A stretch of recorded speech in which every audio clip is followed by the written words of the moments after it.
आपके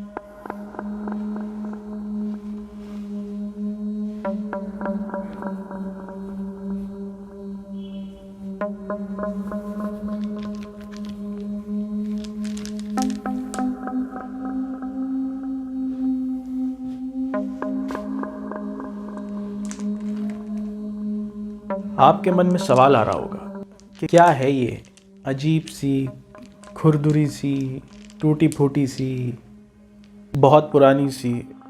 तो मैं आपको ये बता दूं कि ये जो माला है ये बहुत ही ख़ास किस्म की माला है और ताल्लुक़ है इस माला का इजिप्ट के फ़ेरो तूतनखामेन से।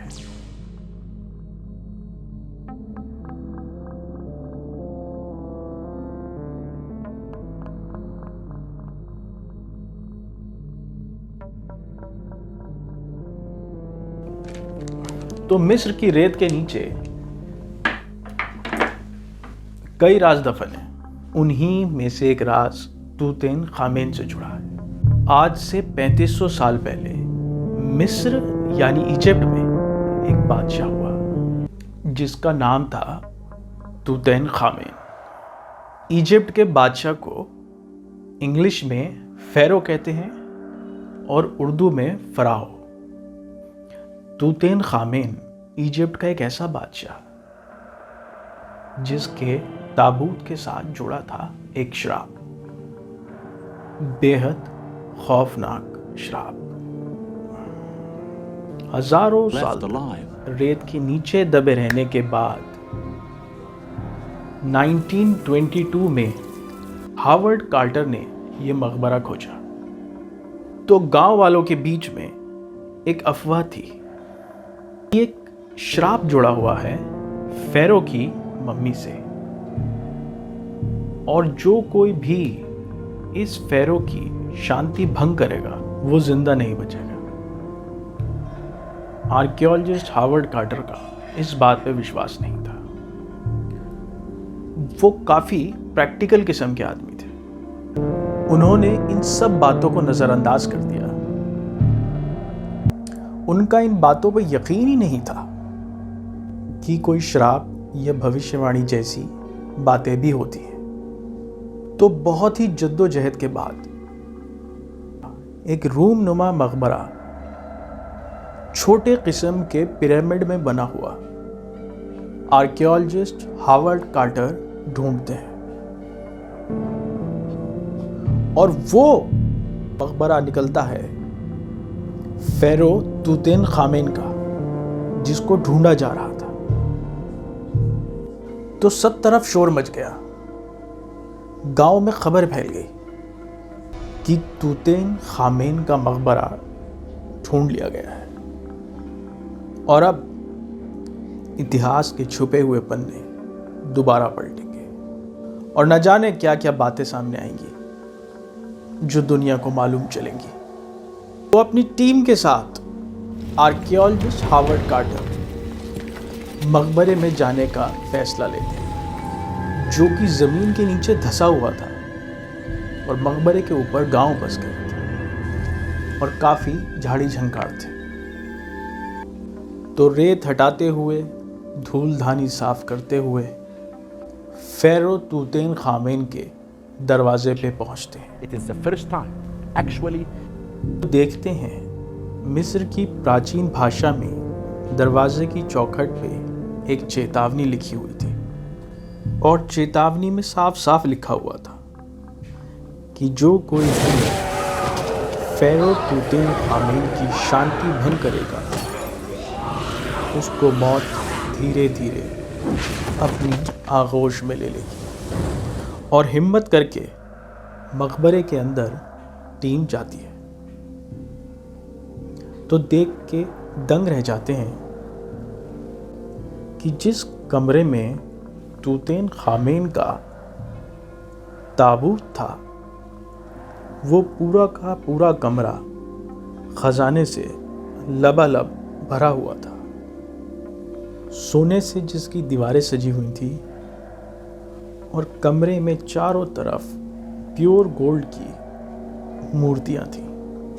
कमरे में गोल्ड के साथ बेशकीमती चीज़ें भी मिली थी, जिसे देख के आर्कियोलॉजिस्ट हावर्ड कार्टर की टीम भी हैरान रह गई कि हज़ारों साल पहले इन्हें कैसे बनाया गया था। तो मकबरे में लगभग वो सभी चीज़ें थी जो कि एक जिंदा आदमी के काम आ सकती थी। इसमें तूतेन खामेन का एक बेड भी था, जो वैसे तो लकड़ी का बना था, मगर उसके ऊपर थिक गोल्ड लेयर चढ़ी हुई थी। मकबरे की दीवारों पे पेंटिंग्स भी हो रखी थी। इन पेंटिंग्स में से एक तूतेन खामेन और उनकी पत्नी की थी। तूतेन खामेन की पत्नी का नाम अखेसनुमुन था। अखेसनुमुन का मकबरा आज तक नहीं खोजा जा सका, लेकिन माना जाता है कि ये भी तूतेन खामेन के मकबरे की तरह किंग्स वैली में ही कहीं है। तूतेन खामेन के मकबरे में जानवरों की पेंटिंग्स भी थी, जिसमें बबून बंदरों की 6 प्रजाति दर्शाई गई हैं। पेंटिंग्स में कीड़े भी दिख रहे हैं, जिन्हें पुनर्जन्म से जोड़ के देखा जाता है। तो आर्कियोलॉजिस्ट हावर्ड कार्टर उस कमरे से खजाने को बाहर निकालने के लिए बोलते हैं। 8 दिन तक उस कमरे से खजाना बाहर निकाला जाता रहा, लेकिन इन सब के बीचों बीच दरवाजे पे लिखी हुई चेतावनी की खबर गांव में फैल चुकी थी और लोगों में मौत का खौफ शुरू हो गया था, और कई लोग वो इलाका छोड़ के जाने की तैयारी में भी लग गए। लेकिन मिस्र के फेरो तूतेन खामेन का ताबूत खुलना भी बाकी था। लेकिन इससे पहले जहन में एक सवाल आता है कि आखिर क्यों ताबूत वाले कमरे में इतना सोना रखा था, और आखिर क्यों मकबरे में रोजमर्रा की जरूरत का सामान भी था। तो मान्यता ये थी कि जो इजिप्ट का फेरो होता है, उसी का हुक्म स्वर्ग में भी चलता है। तो फेरो का एक कानून था कि अगर आपके पास अच्छी मात्रा में सोना होगा तो आपके लिए स्वर्ग के दरवाजे खोल दिए जाएंगे और आप हमेशा हमेशा के लिए स्वर्ग में रहेंगे। और वहीं अगर देने के लिए सोना नहीं है तो स्वर्ग का दरवाज़ा नहीं खुलेगा और उसकी रूह को ख़त्म कर दिया जाएगा। तो यही वजह थी तूतेन खामेन के कमरे में सोना भरा हुआ था, और रोज़मर्रा का सामान जो उन्हें अगली ज़िंदगी में काम आता वो भी था। मगर सोने से भी ज़्यादा कीमती था वो फेरो का ताबूत। तो अब चलते हैं उस ताबूत की तरफ जिसमें था इजिप्ट का फेरो तूतेन खामेन। तो गांव वाले बिल्कुल भी नहीं चाहते थे कि ताबूत खुले, क्योंकि उन्हें पता था ताबूत खुलते ही श्राप अपना असर पूरी तरह दिखाना शुरू कर देगा और लाशों के गिरने का और गिनने का सिलसिला शुरू हो जाएगा। ताबूत लकड़ी का बना हुआ था, पर उसका वजन कम से कम 1.5 टन था। लकड़ी के बने होने के बावजूद उसका इतना वजन क्यों है, ये सवाल सबके मन में था, और खुद हावर्ड कार्टर भी इस बात को लेके काफ़ी सोच विचार में थे। ताबूत के ऊपर एक काली मोटी परत मिट्टी की जमी हुई थी। बाद में म्यूजियोलॉजिस्ट ने बताया कि ये काली मिट्टी खास तौर से तैयार की गई थी, जिस वजह से दीमक इस ताबूत में ना लग जाए। बहुत ही एहतियात से जब मिट्टी हटाई जाती है तो बेखौफ आर्कियोलॉजिस्ट हावर्ड कार्टर श्राप की परवाह ना करते हुए ताबूत खोल देते हैं और देखते हैं कि ताबूत के अंदर एक और ताबूत है, जिसके ऊपर भी चेहरा बना हुआ है, और ये भी लकड़ी का ही बना हुआ था। अब जिज्ञासा और खौफ दोनों बढ़ जाते हैं। अब बारी थी दूसरा ताबूत खोलने की।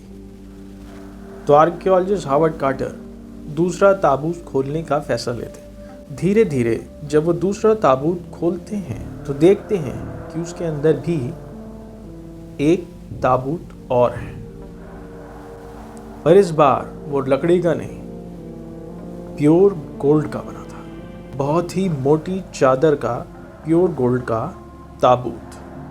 अब क्यूरियोसिटी बढ़ती जा रही थी और ताबूत के अंदर ताबूत निकलते जा रहे थे। सारे आर्कियोलॉजिस्ट असमंजस की स्थिति में थे। तो अब फैसला लिया जाता है सोने के बने हुए ताबूत को खोलने का। तो जैसे ही ताबूत खोलते हैं तो देखते हैं कि उसके अंदर प्योर गोल्ड का बना एक मास्क था।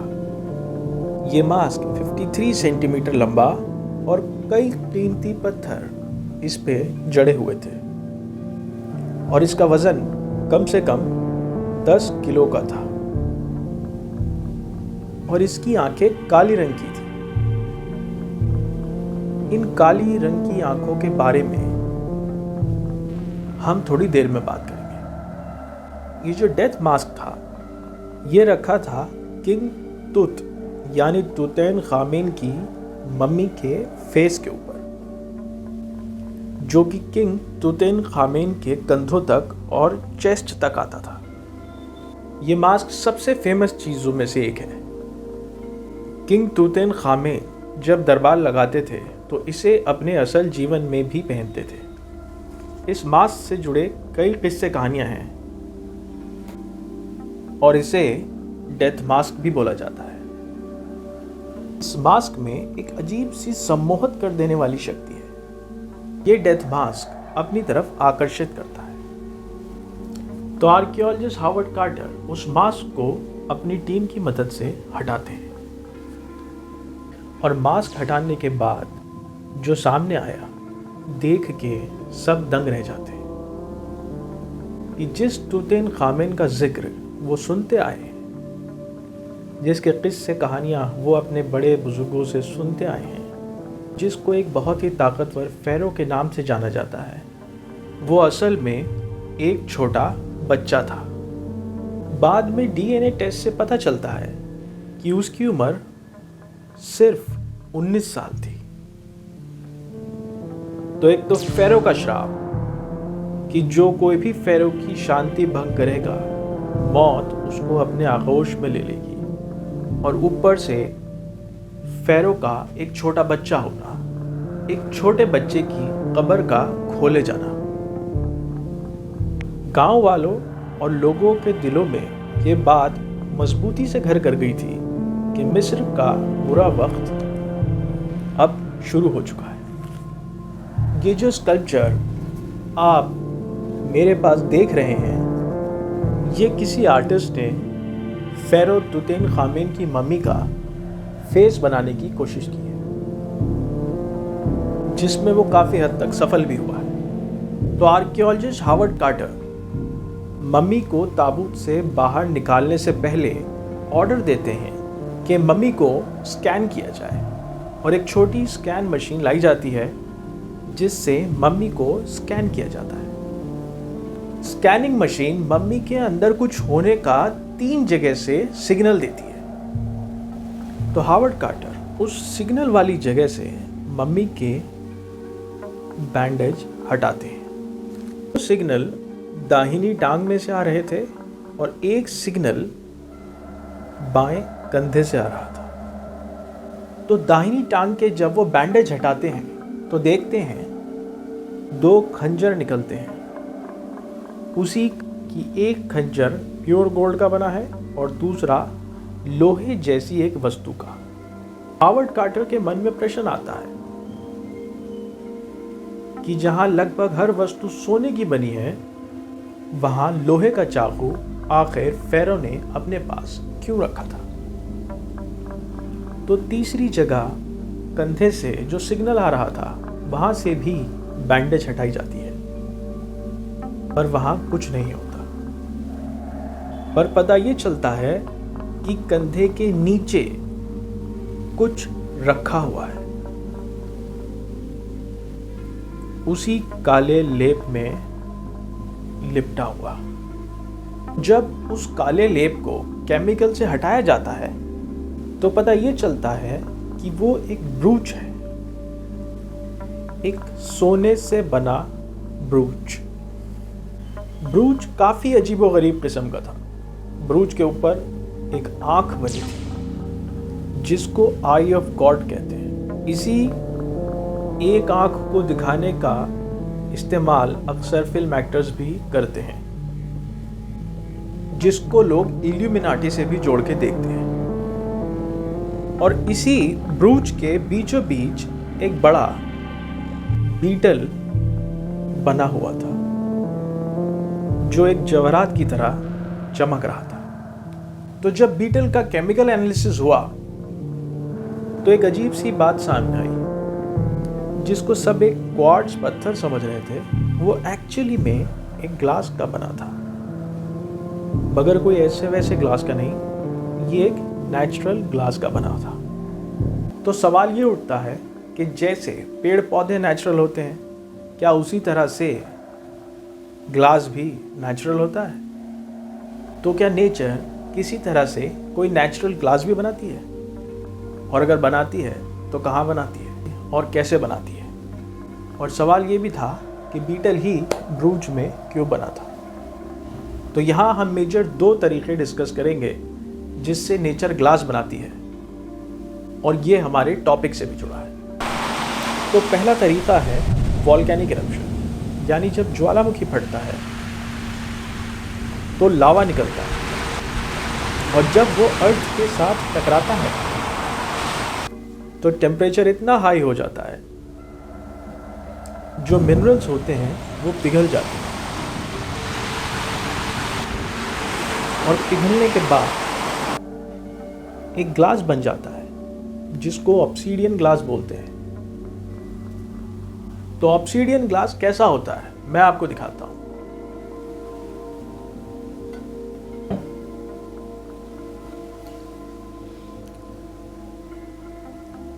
ये ऑब्सीडियन ग्लास की बनी हुई एक बॉल है।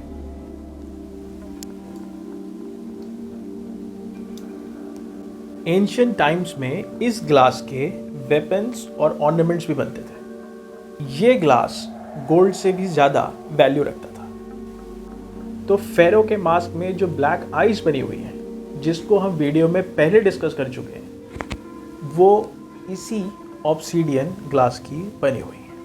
तो ऑब्सीडियन ग्लास के जो एस्ट्रोलॉजिकल बेनिफिट्स होते हैं, ये नेगेटिव एनर्जी को ऑब्जॉर्ब करते हैं और स्पिरिचुअल कनेक्शंस को मजबूत करते हैं।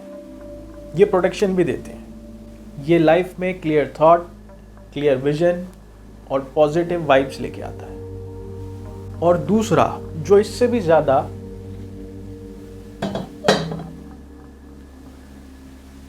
रेयर और इम्पॉर्टेंट तरीका है जिससे नेचुरल ग्लास फॉर्म होता है, तूतेनखामेन के ब्रूच में लगा हुआ ग्लास का बीटल इसी दूसरे तरीके से बना हुआ है। तो इजिप्ट की कैपिटल कायरो से 15,000 किलोमीटर रेगिस्तान के बीचों बीच सहारा डेजर्ट में एक काफिला गुजर रहा था, और ये एक ऐसी जगह थी जहां सालों साल कोई नहीं गुजरता। तो वहां अचानक एक तेज हवा चली और रेत का एक बवंडर आया, और जब वो बवंडर शांत हुआ तो उस काफिले को वहां चमकते हुए टुकड़े नजर आए। इन काफिले वालों को लगा कि कोई खजाना हाथ लग गया है, और उन टुकड़ों को इन्होंने चुप के अपने अपने थैलों में भर लिया। अब वापस आके चोरी छुपे जब उन्होंने उसे सुनार की दुकान पे बेचने की कोशिश की, तो पता ये चला जिसे खजाना समझ रहे हैं, ये कोई कीमती पत्थर नहीं बल्कि ग्लास है। पर ऐसा ग्लास सुनार ने भी पहले कभी नहीं देखा था। तो धीरे धीरे जब ये बात फैलनी शुरू हुई और फील्ड में काम कर रहे आर्कियोलॉजिस्ट और कायरो म्यूजियम के म्यूजियोलॉजिस्ट तक जब ये बात पहुंची, तो म्यूजियोलॉजिस्ट ने रिसर्च के लिए उस ग्लास को मंगवाया, जिसमें उन्होंने ये बताया कि ये वही ग्लास है जो तूतनखामेन के ब्रूच में लगा है, जिस ग्लास में बीटल को तराशा हुआ है। तो पूछताछ के बाद म्यूजियोलॉजिस्ट और आर्कियोलॉजिस्ट एक टीम तैयार करते हैं और काफिले के एक सदस्य को लेके उसी जगह जाते हैं जहां से उन्हें यह ग्लास मिला था। अपने मन में सवाल लिए हुए कि रेगिस्तान के बीचों बीच यह ग्लास कहां से आया, कैसे इस ग्लास का निर्माण हुआ। तो लगातार 3 दिन और 3 रातों के बाद ये लोग वहां पहुंचते हैं और इन्हें वो ग्लास के टुकड़े वहां मिल जाते हैं, मगर इनके सवालों का जवाब नहीं मिलता।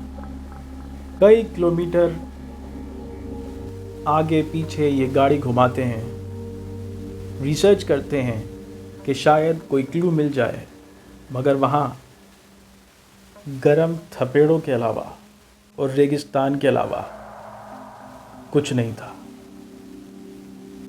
धीरे धीरे फूड स्टॉक भी ख़त्म हो रहा था, तो टीम वापस लौटने का फैसला लेती है। फिर काफ़ी दिनों तक ग्लास उस जगह पाए जाना एक मिस्ट्री बना रहा और इस राज पे से पर्दा हटाते हैं इजिप्ट के मशहूर म्यूजियोलॉजिस्ट और Egyptologist Mohamed Farouk al Baz. Satellite image को जब डीपली स्टडी किया तो जहां काफिले वालों को ग्लास मिला था, उससे कुछ किलोमीटर दूर एक बहुत बड़ा गड्ढा सैटेलाइट इमेज में नजर आया, जिसको क्रेटर कहते हैं। फर्दर स्टडी के बाद पता चला कि ये जो क्रेटर है, यहाँ एक मीटियोर हिट हुआ था, यानी कि उल्का पिंड आके गिरा था, जिसको हाइपैशिया नाम दिया था। हाइपैशिया अलेक्जेंड्रिया इजिप्ट में 1700 साल पहले एक मैथमेटिशियन थी। इन्हीं के नाम पे इस मीटियोर का नाम रखा गया, जो आज से 2,80,00,000 साल पहले आके लिबियन डेजर्ट में गिरा था। तब सब तरफ तबाही ही तबाही मच गई थी।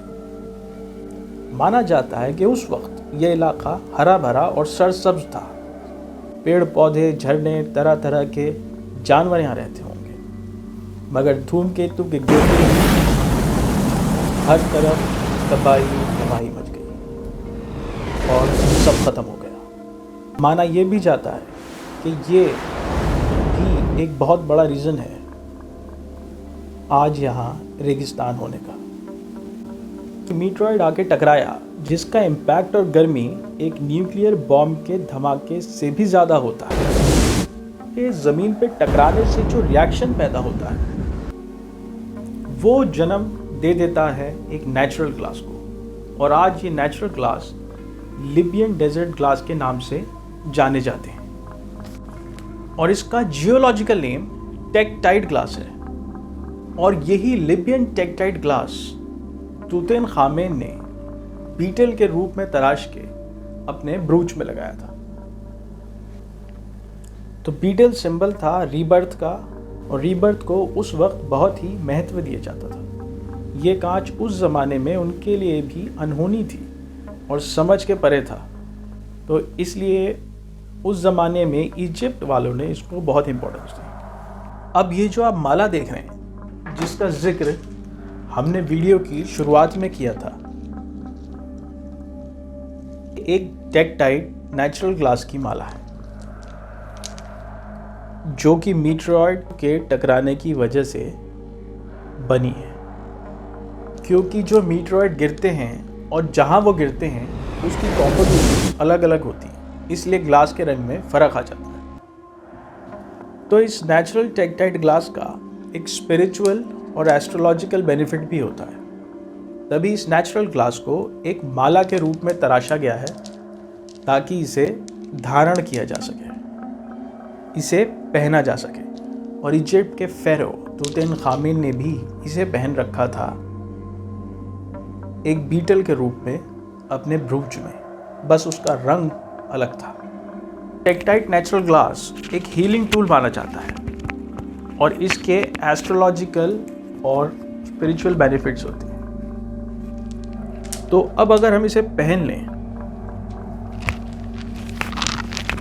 तो ये माना जाता है कि दूसरी दुनिया से इसके कनेक्शंस होने की वजह से इसमें एक कॉस्मिक एनर्जी का प्रभाव होता है, इसलिए फिजिकल, इमोशनल और स्पिरिचुअल हीलिंग पावर्स इसमें बताई जाती हैं। ये हील करवाता है इंजरी से, इलनेस से और आपको फिजिकली स्ट्रॉन्गर फील करवाता है, नॉलेज को प्रमोट करता है और बॉडी, माइंड और स्पिरिट को स्ट्रॉन्ग करता है और इसी वजह से एक इंसान लाइफ में करेक्ट डिसीजंस ले पाता है और ये क्रिएटिविटी को भी प्रमोट करता है। तो एक बार इजिप्ट में गिरे हुए उल्का पिंड की तरफ फिर चलते हैं। उल्का पिंड इजिप्ट में आके गिरा था, उसके अंदर एक बेशकीमती धातु मिली थी जो एक लोहा था मगर हमारी दुनिया का नहीं था। तो जब तूतनखामेन का ताबूत खोला गया था, जिसका जिक्र मैं वीडियो में पहले कर चुका हूँ, उनके दाहिने पैर की पट्टियों में जो चाकू लिपटा हुआ रखा था, इसी उल्का पिंड के लोहे से बना था जो कि इजिप्ट में गिरा था। और अब रहा सवाल मौत के उस श्राप का जो तूतनखामेन की कब्र खोलने के साथ ही शुरू हो गया था और जिसे आर्कियोलॉजिस्ट हावर्ड कार्टर ने नज़रअंदाज किया था। तो हावर्ड कार्टर को जिस शख्स ने तूतनखामेन की कब्र और ख़जाना खोजने की जिम्मेदारी दी थी, उसकी कुछ ही महीनों में रहस्यमय तरीक़ों से मौत हो गई। ये शख्स थे लॉर्ड जॉर्ज कार्नवारन, जिन्होंने सबसे पहले तूतनखामेन की मम्मी को छुआ था।